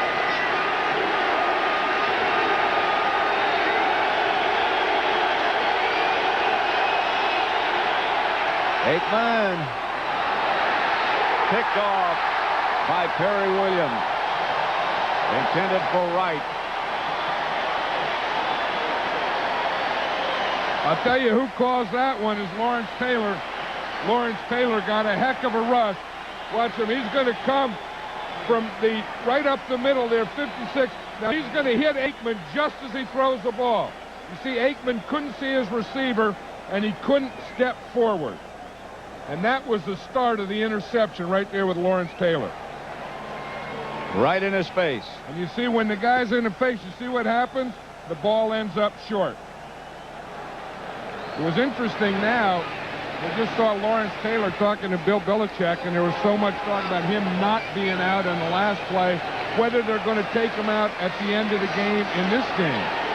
I would bet that could have been Lawrence Taylor's last play. I bet you're right. Here is Jeff Hostetler. The screen passes to Anderson. O.J. Anderson outside the 45, stopped by Washington, but 13 yards gained. I'll guarantee you, with Hostetler in there for Phil Simms, Lawrence Taylor won't play anymore. And I think the Giants really feel that they got the Cowboys now. That's Eugene Lockhart, the injured Cowboy. Eugene Lockhart, one of the bright spots on this team. You know, the leader every year in tackles. 10:47 left to play, with the Giants leading 24-10. Summarize. Dallas has had the ball 20 minutes, 59 seconds. The Giants 27-58. Aikman 13 out of 17. Simms 16 out of 22. Ingram in motion. Hostetler back to throw, and Chase out of the pocket. He's a fine athlete. Albritton and Norton. But he scrambled for 15 yards. Well, again, it was that bootleg pass, and they put Norton in the vise. If Norton stays back, he's going to throw it. If Norton comes up, he'll throw it. If Norton goes back, he'll run it. Watch him as he comes out here in the bootleg fakes. Comes out. Now watch 51. You see he's keying on him. When he stayed back, then that was Hostetler's key to run it. First down, Giants at the Dallas 39. Anderson hammered by Hamill. That was the 2-yard second gain. time. They're having trouble with that. They're still working on the side on Gene Lockhart. It was his knee. It was hurt towards the end on a play, and they just took him out and then brought him over, and they're still checking the knee. Willis Crockett has taken Lockhart's place as the middle linebacker. Anderson has carried 17 times for 78 yards. Roussan and Hampton are the two running backs now.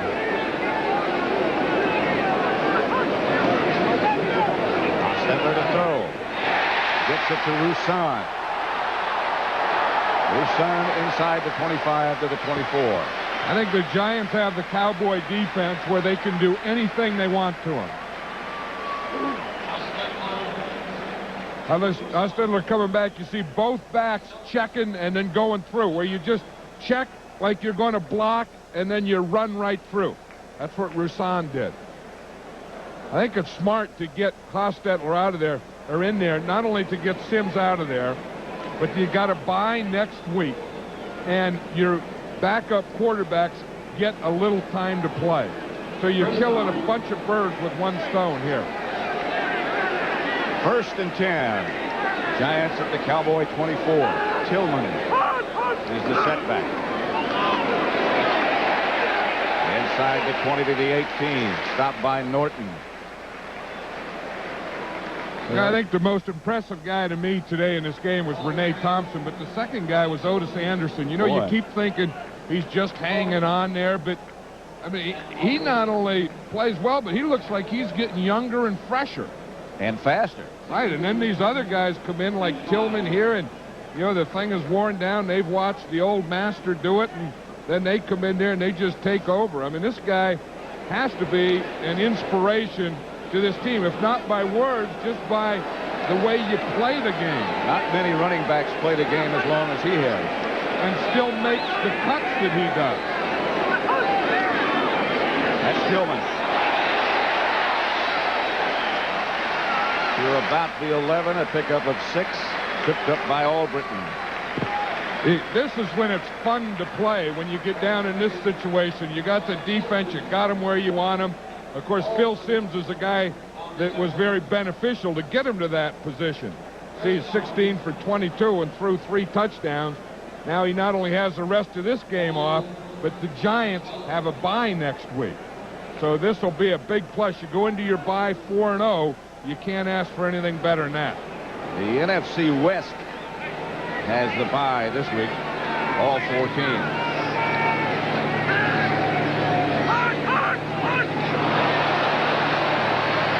Flag on the play.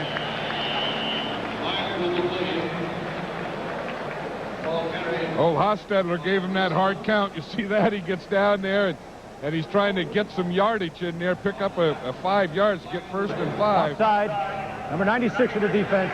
5-yard penalty. Still first down. Daniel Stubbs. Jimmy Johnson thinking, well, we fell for that one. The backup quarterback comes in and gives you a hard count. We all jump offside.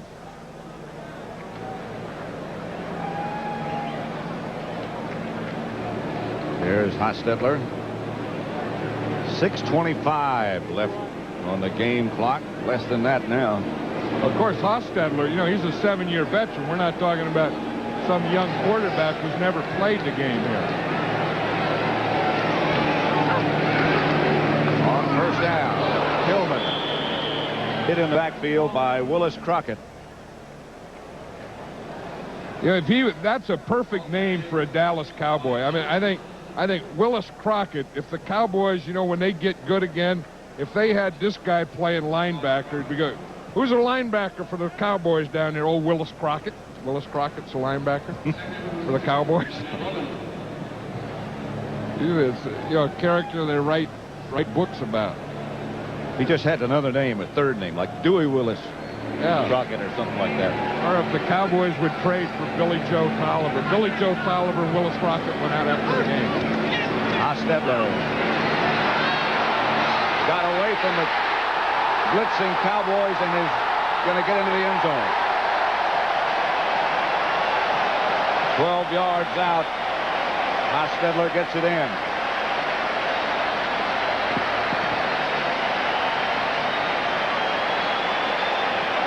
Yeah, he got the big pass rush, and then after he dodged it there, right there, he's going to say, look what I found here. When he comes out of it, he got a big block just before he ran there.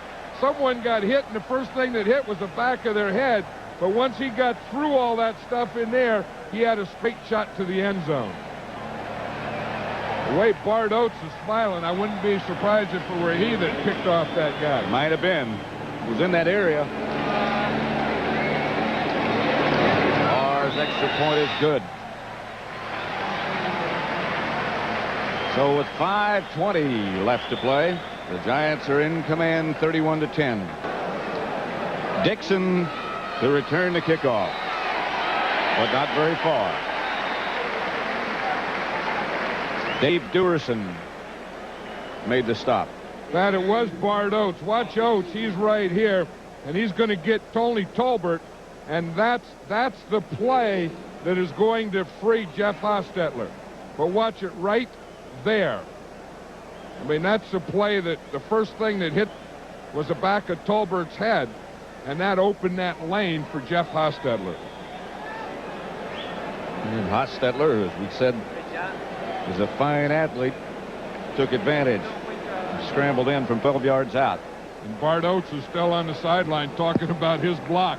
You know, you kind of look for those things. You don't get them. You know, the guys can't see out of their ear holes. And when you can see their ear hole, they usually don't see you. Here's a Novacek and nothing doing. Lawrence Taylor still playing. Now, this surprises me. I mean, I think you could say, you know, last week, well, no one thought about it. We didn't get him out of there. They've already taken Phil Simms out. I don't think they were wrong last week for not taking Taylor out. I think that's just second guessing. But I would think this week that these coaches, Bill Belichick and Bill Parcells, don't want Lawrence Taylor in there now, but he wants to be in there to prove something. Aikman's throw. Caught by Novacek. One-handed. Pickup of 7. Now, one of the writers during the week. Look at this catch by Novacek. That looks like one of those things they call the pirouettes. What do they call it? Yeah, those things that those ballet dancers do. You're asking the wrong guy. Pirouettes. Anyway, one of the writers asked him why he was in the game, and he said, "Do you stop writing before the game's over?" That's right. He's a football player, and there's a football game going on, and that's why he's in there. 3rd and 4, the draw play to Emmitt Smith. Enough for a first. Pepper Johnson brought him down. And I'll bet you again this call was Lawrence Taylor's call, you know, because it got such play last week about him being in there last play. Why was he in there? That he's going to show him that he was right for being in there. And that's the kind of guy he is. Aikman to Smith. You know, one of the other things on that, Pat, last week that I think is a heck of a thing in Taylor, you know, talking about Lawrence Taylor and what a great player is, that he was capable of pulling a hamstring on the last play of the game. Because you have to exert a heck of a lot of effort to pull a hamstring. To Smith again. Would be enough for another Dallas first down, 8 yards. Duerson made the stop. 3:40 left to play. 31-10 Giants.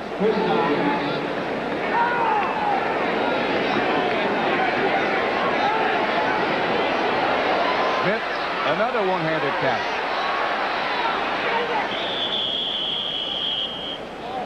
Aikman. 17-yard pickup, stopped by Jackson.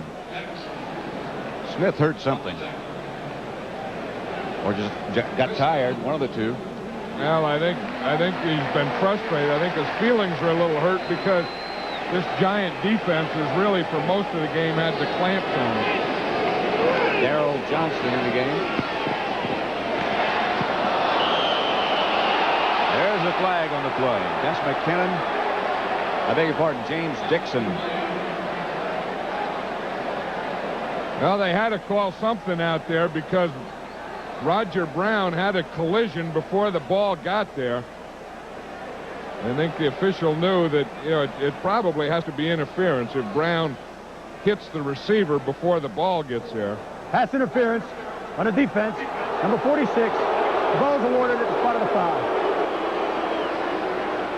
First down, Dallas. Coordinating producer for the NFL on CBS is Charles H. Milton III. Produced today by Bob Stinner. Directed by Sandy Grossman. The NFL Today produced by Eric Mann. Directed by Duke Struck. Senior producer is David Winter. And the executive producer, Ted Shaker.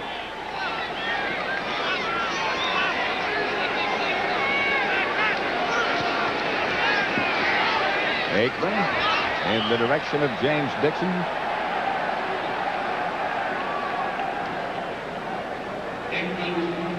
Coming up next, the NFL Today, the postgame show with scores and highlights from around the league. So stick around. Well, you know, we were talking about the good teams in the league. The Giants, of course, being one of them. Dallas, we know, have 14 picks in the first 2 rounds or the first 3 rounds in the next 2 years. But some of the other good teams had buys today. I mean, I still think the 49ers are one of the top teams. The Rams are one of the top teams. They're both not playing this week. Aikman, Novacek.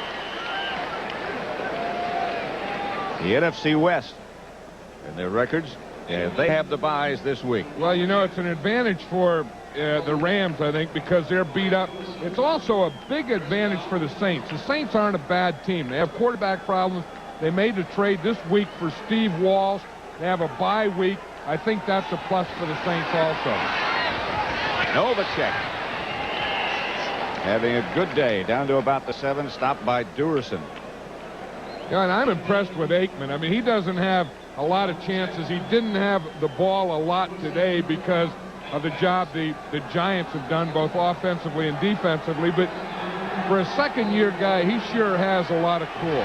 First and goal from the 7. Touchdown. Novacek.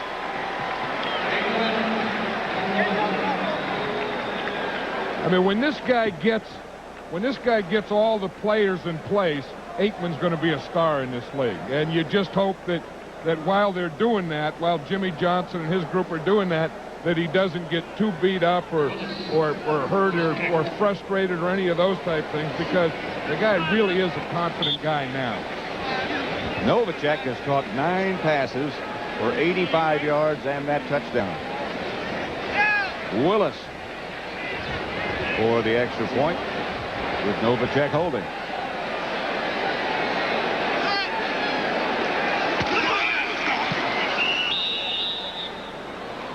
That makes it 31-17 Giants with a minute. I would think not. I mean, if I were them down 31-17, you're building a team, you got a young team.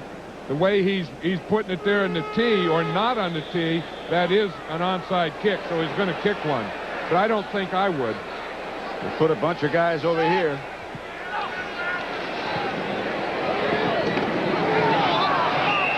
Out of bounds.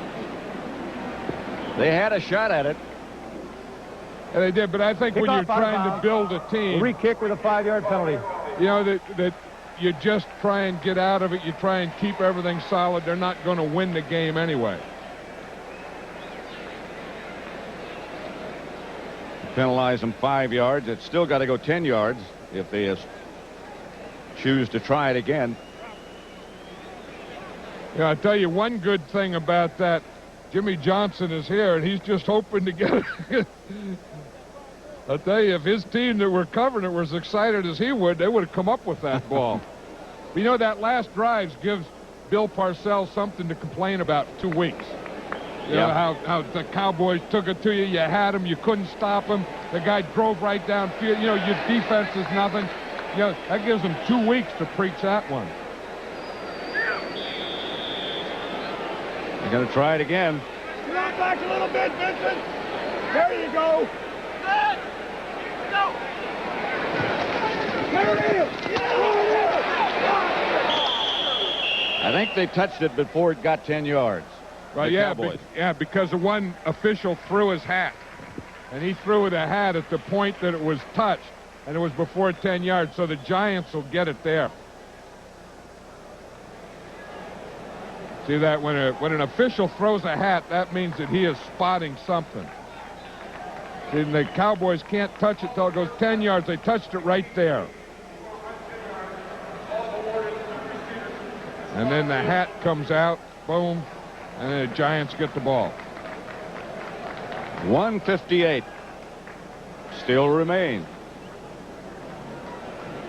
Giants 31, Cowboys 17. You know, one thing about this game, Pat, that we haven't had, you know, it's going to be a quick game, but there hasn't been a timeout call. There was no timeouts called in the first half, and maybe they're just going to play this whole game. That makes be some kind of record. No timeouts. Very few penalties. Hostetler gives to Tillman. Chased down by Albritton. Next week, the NFL Today at 12:30 Eastern gets it all rolling. And then the rest of the games: San Francisco, Houston, New Orleans at Atlanta, Tampa Bay at Dallas. And then most of you will see Green Bay at Chicago, which is where John Madden and I will be. Yeah, you can't beat that. In October, being at Chicago Soldier Field, the Bears go into today 3-0. Reading where Mike Ditka says they got a new team now. They wrote team on their sleeve. They're all wearing team. You know, that the team is a thing, and well, it's gotten them off to a good start. Leonard Marshall's having something else done to his sleeve. 2nd and 7. Here comes Hostetler. Jim Jeffcoat chased him down after a 6-yard roam. He was looking for a block out there from Stephen Baker, and he didn't get anything. Defense is still meeting in there. Tillman's in here running out the clock. 40 seconds left. Bill Parcells was saying about Tillman, he just makes one cut and run. He said he makes one cut, and then you wait for the glass to break. 3rd and about a foot.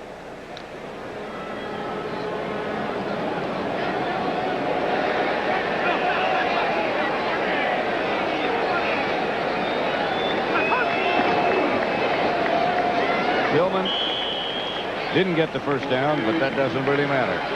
Lost one. A good day for Phil Simms.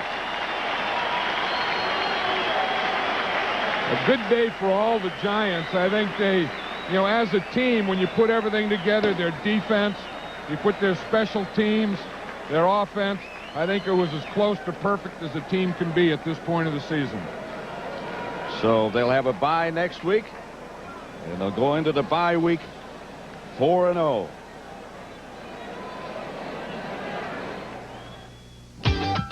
When the only thing I look at the indicator for Simms is not throwing a lot, but making the most of when he throws and converting in for the touchdowns. Plus, they're getting the breaks, and for the most part, no injuries, which is very important now, the 2-week break. You mentioned Phil Simms. 3 touchdown passes today, 16 of 22 for 188 yards throwing in just 3 quarters of play. Jeff Hostetler came on to play in the 4th quarter for the New York Giants, who win at 31-17. At Philadelphia, the Eagles leading the Colts in the 4th quarter by just 3 points. 20-17 is the score there.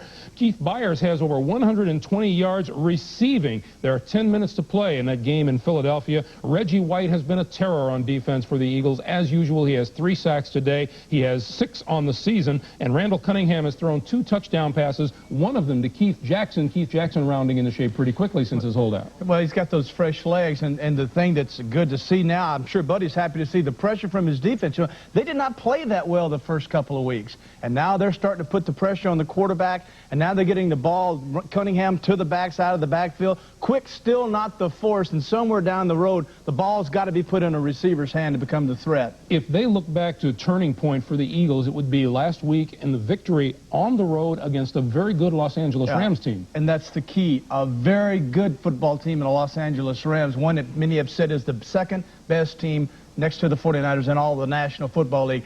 Never know where that confidence is coming from, Greg. And when they went out on the road and beat the Rams in Anaheim, they came back home and said, hey, we're a good football team. We've got our guys together. They're healthy. And now we're going to start winning. This may quiet the conspiracy theory a little bit and certainly cement Buddy Ryan's job, at least for the time being. Who knows? Jackson may end up getting that raise after all. Tampa Bay is playing at Minnesota this afternoon, and that game is in the 4th quarter. Minnesota and Tampa Bay at 13-13, and Minnesota tied it on this play. Rich Gannon to Anthony Carter. Boy, what a great job by Carter. As you can tell, the safety and the corner actually went in and out on him. He was well covered. Nice little pop pass and a great effort by Carter to get in the end zone. I don't know how he did it. We'll be checking in on that game during the postgame, so stick around. Meanwhile, Minnesota at home has just tied Tampa at 13. Green Bay and Detroit in the 4th quarter. It is a 21-10 Detroit lead. Denver and Buffalo. The Buffalo Bills have come from behind to grab the lead on Denver, 22-21 in the 4th quarter. All kinds of long-scoring touchdowns in this game. Cornelius Bennett has blocked a field goal and returned it 80 yards, and the Buffalo Bills have turned the ball over 3 times. Leonard Smith has also returned an interception, 39 yards for a touchdown. Pittsburgh Steelers, still no offense. The Dolphins over Pittsburgh by a score of 28-6. That is a 4th quarter score. Lots of Major League Baseball, important baseball happening this afternoon, and we'll continue on the NFL Today in just a moment.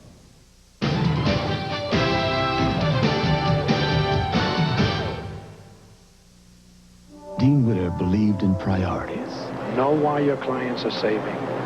Know why they're investing. Okay, come on, folks. At some point, it's college. Later on, retirement. But Dean Witter knows that often the highest priorities are all the things that happen in between. Is there anything else you want? Just the first dance. There are many ways to measure success. We measure success one investor at a time. Heard from an old student. Remember Brian McKenna? Smart kid. Good ball player. Great hands. Where's he going to college? He's not. Too bad. Studying aviation electronics. But you said... In the Navy. Then college. The Navy College Fund and Montgomery GI Bill. Over $25,000 for your college education. You and the Navy. Like I said, smart kid. Full speed ahead. Motorcraft energy conserving oil can help reduce fuel consumption. It can also reduce traffic. Motorcraft quality parts. Peace of mind from Ford. Morning, folks. This is Captain Neely. Appears we've got the friendly skies all to ourselves. While most people are just getting up, one airline is off to over 200 business centers across the U.S. United. Thanks for flying the friendly skies.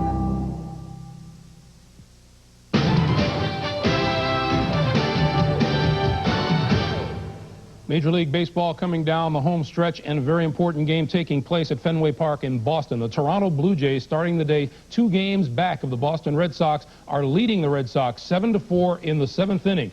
Junior Felix tagged Joe Hesketh in the 5th inning for a solo home run that gave the Blue Jays a 5-4 lead. Remember, Boston's magic number is 3 going into the day. The Toronto Blue Jays trying not to fall any further back of the Red Sox. They lead the Red Sox 7-4 in the 7th inning. Meanwhile, in the National League, the Pirates and the Cardinals are still scoreless in St. Louis. That game is now moved to the 6th inning. Pittsburgh needs a victory in St. Louis to clinch the National League East, or a Mets loss against the Cubs. And as you see, the Mets are now leading the Cubs by a score of 3-2. That is in the 6th inning. I want to remind you that the National League Championship Series gets underway here on CBS on Thursday night. It'll be Game 1 at 8 o'clock Eastern Time, and we hope that you join us for that.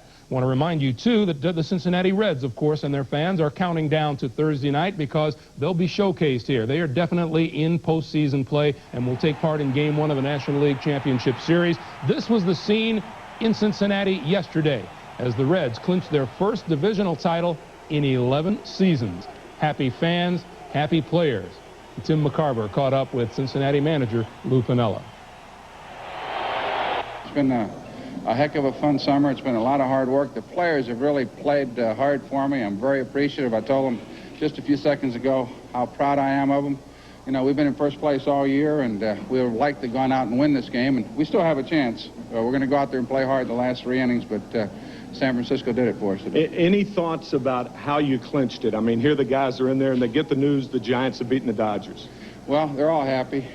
We all shook hands, and it's a nice situation in the clubhouse right now. And, you know, these guys have been in first place all year, and it's been tough. We've had our rough spots just like every other team, but they've endured. When we had to play and win big ball games, we've been able to do that, and I'm really proud of them. Last question. Who's going to start Thursday night? Jose Rijo. He's been pitching very well. Game 2? Game 2 might be a surprise. Lou Piniella, they're very much looking forward to Thursday night. He will play either the Pittsburgh Pirates or the New York Mets, depending on the outcome of what happens today. Well, we told you earlier, the New York Giants, a winner over the Dallas Cowboys out at the Meadowlands this afternoon. Let's take you back out now to Giant Stadium and rejoin Pat Summerall and John Madden. Gentlemen? Nothing, guys. And we've been joined by Otis Anderson, who had another terrific day. Do you ever get tired? Give me the headset. Did you want him on the hammer? Otis, can you hear me, Otis? Well, you know, I think that Otis Anderson's the type of guy that, you know, has played so well over the years that the Giants really didn't know that they were going to, you know, have him or keep him or whatever. And he's not only been a great player like he was today, but over the years he's been such a great player. And he also helps his young guys. Well, that's the big thing. I think he takes the young runners under his wing, like Hampton, like Tillman. Otis, can you hear us yet? I don't hear Okay. Well, the Giants 4-0 now after the first 4 weeks. Are they that good? What do you think? I think so. I like the Giants because they have such a solid defense. They're using all their players. Phil Simms looks young. He looks very confident. I think that they really didn't need to bye at this time, but probably going 4-0, going into a bye, and then you're probably playing as good as you can at this time. All right, John, obviously we're having some difficulties communicating with the players on the field. Let's go back now to our New York studio.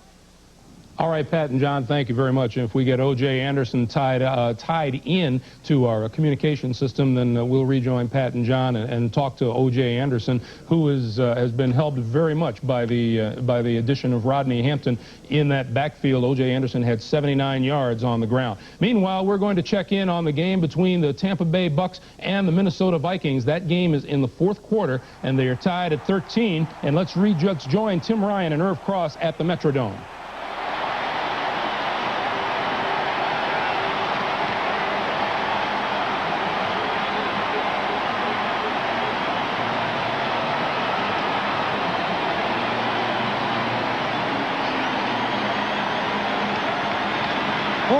51-yard touchdown pass to Hassan Jones, who in the early part of this season has become the significant receiver on this talent-laden team.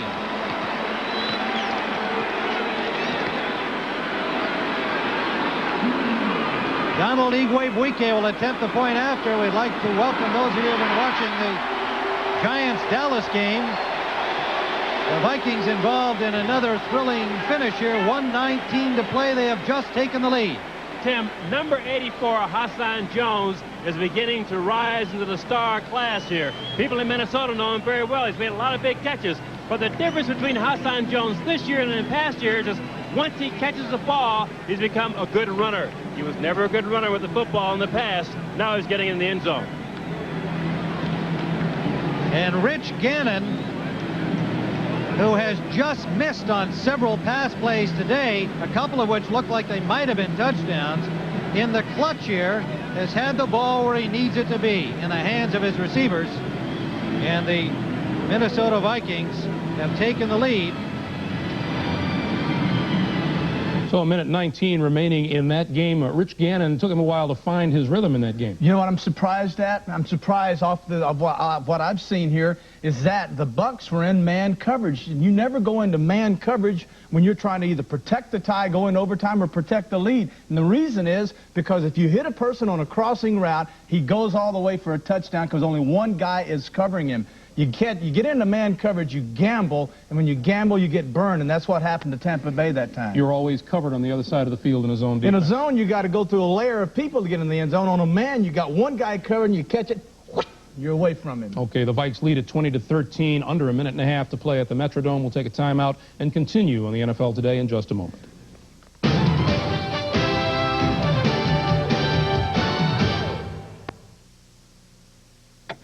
In this room is a remarkable entertainment. It can make you laugh.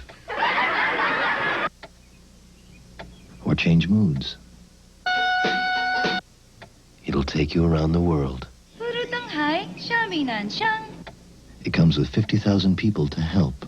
It does more, faster. Yet for all you get, it costs amazingly little. It's AT&T long distance. Buy 10 rolls of pig insulation, R13 or higher, to keep you warm indoors, and get a free NFL coach's sweater to keep you warm outdoors. Offer ends October 14th. When the NFL Today needed sophisticated video equipment for their sports center, they turn to the same people you can. Sony, the name that brings you the game. I used to have dandruff, so I tried Head & Shoulders. Then I tried Selsun Blue. Blue is better. Selsun Blue relieves dandruff flaking better than Head & Shoulders, and doctors recommend it more than Head & Shoulders, Denerex, and Tegrin. Blue is better. Selsun Blue. And now you can prove to yourself that blue is better with free Selsun Blue. Because for the first time ever, when you buy one 7-ounce bottle of any formula Selsun Blue, you get one free. Doctor recommended Selsun Blue. Blue is better, and for a limited time, blue is free.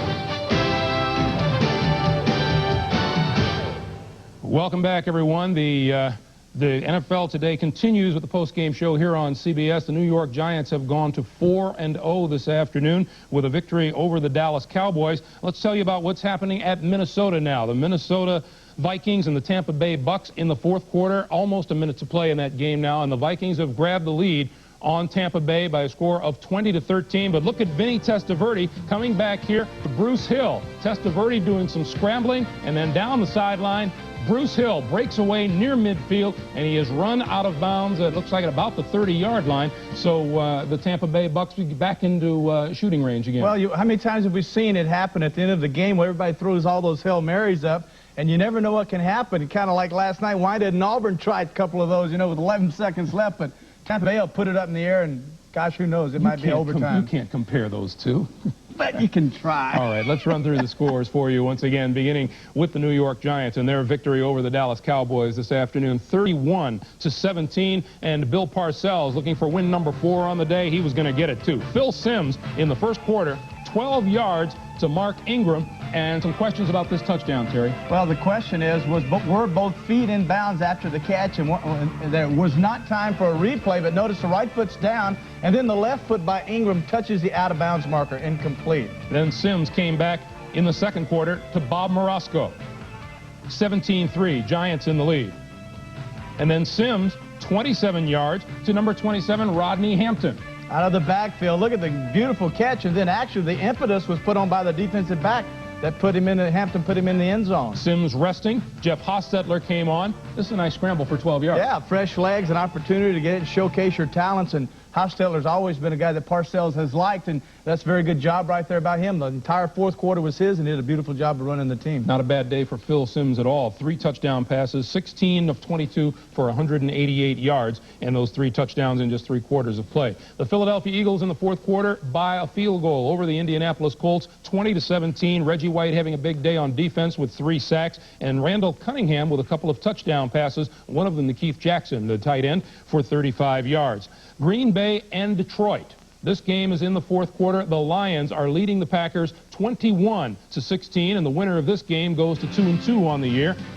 Packers umbrella showing up in the Silverdome in Pontiac. First and goal for Detroit just before the end of the half. Barry Sanders, 3-yard touchdown, put the Lions up 14-10. And then Rodney Peete in the second half shows that he can scramble from 6 yards out. Inside the 10-yard line, most teams play man coverage, and the only person that isn't covered is the quarterback. Notice Pete had all the time in the world. It's man coverage. He went to the left, froze the defense, went against the grain, and scored. Don Mikowski having his troubles here, stripped of the football, recovered by the Lions' number 99, Tracy Hayworth, and that tells you the story of Lindy Infante. After an opening game victory, the Packers have really hit the skis. I said this at the first week of the second week, you know, leave Dilweg in there, and you just don't bring a quarterback off of a great year. You just don't step in there, Greg, and have to duplicate the year you had the year before. Mikowski is not playing well. The Lions have missed a 50-yard field goal, 7.5 minutes remaining to be played in this game, and the Lions are leading Green Bay by a score of 21-16.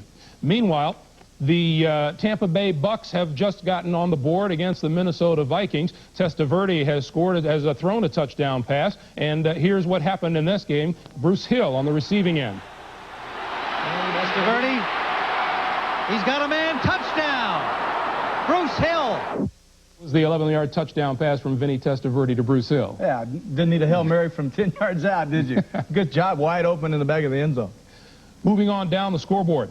Denver and Buffalo. This game has been a seesaw battle. Only in the last few moments, the Buffalo Bills have exploded late in this game after being down big time. Most of the afternoon, they have come back to grab a 29-21 lead. Big day for Bobby Humphrey, who is over 160 yards on the ground, while the Buffalo Bills' big runner, Thurman Thomas, had just 17 yards rushing.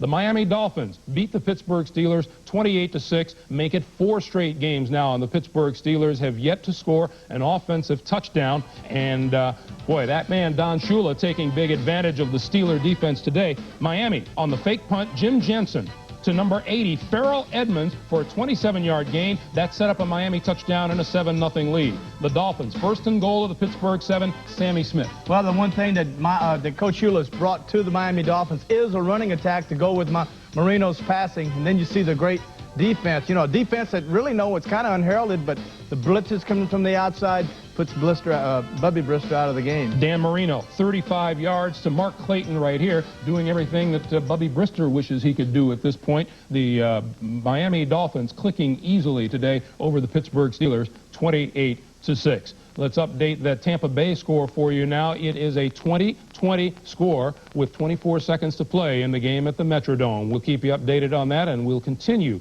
on the NFL Today postgame show in just a moment.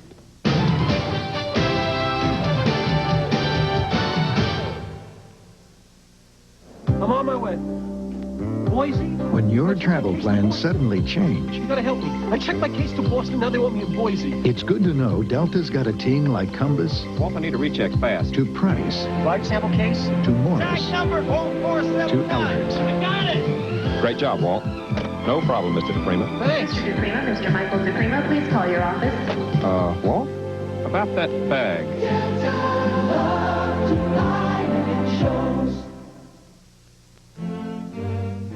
Oh, look. Edith, my battery is dead. Will you make me a copy? I'll pay you. A spatula. Anita, will you make me a copy? I'll pay you. Now, if she had the new copper top tester, she could have tested her batteries earlier and known whether they were good or needed to be replaced. Oh, boy. Will make me a copy? I'll pay you. The new copper top tester. It's free and only from Duracell.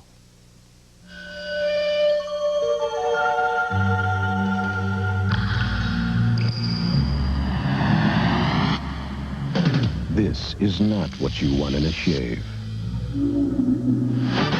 Now you've got the edge. This is the shave with 6 rich lubricants. This is the shave that reduces irritation. This is the shave. For less irritation, you've got the edge.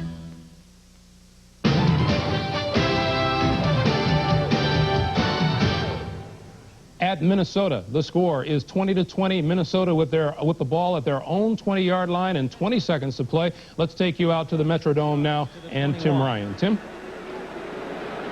Well, we'd like to welcome you back again, those of you who've been watching the Giants-Dallas game. We have 15 seconds to play regulation time here at the Metrodome. Tim Ryan and Irv Cross watching a real thriller here in the final seconds. Tied at 20 and overtime looming. 2nd down and 5 at the 26-yard line of the Vikings. Rich Gannon, the quarterback for the injured Wade Wilson, talking to Tom Moore, the assistant head coach, offense, and head coach Jerry Burns. Tim, Two fourth-quarter touchdowns by Gannon. Tim, but put your coach's hat on. You're Jerry Burns standing on the sidelines of the Minnesota Vikings. You have 1 timeout left, 15 seconds. You want to go about 45 yards to set up a field goal to win the game.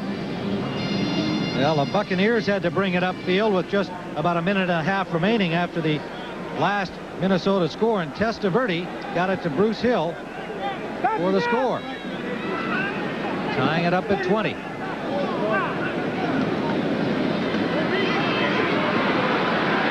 Gannon, sideliner. Complete to Chris Carter. Is out of bounds at the 40-yard line of Minnesota. 9 seconds left.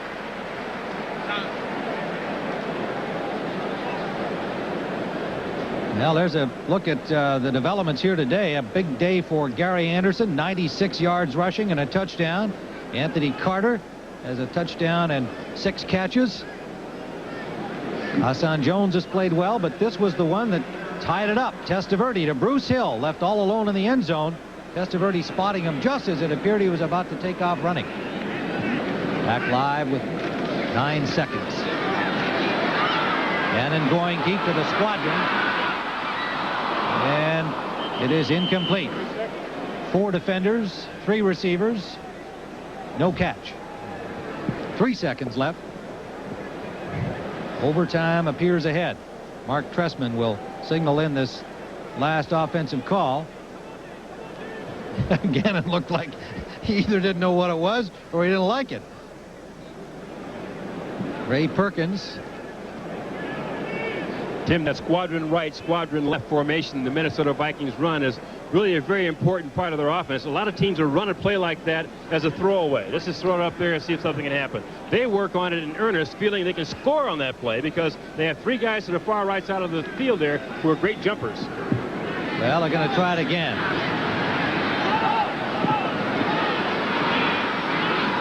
And it's intercepted by the Buccaneers as zeros come up. So the Bucs and the Vikings are set to go to overtime, and of course we'll keep you updated on what's going to happen out at the Metro.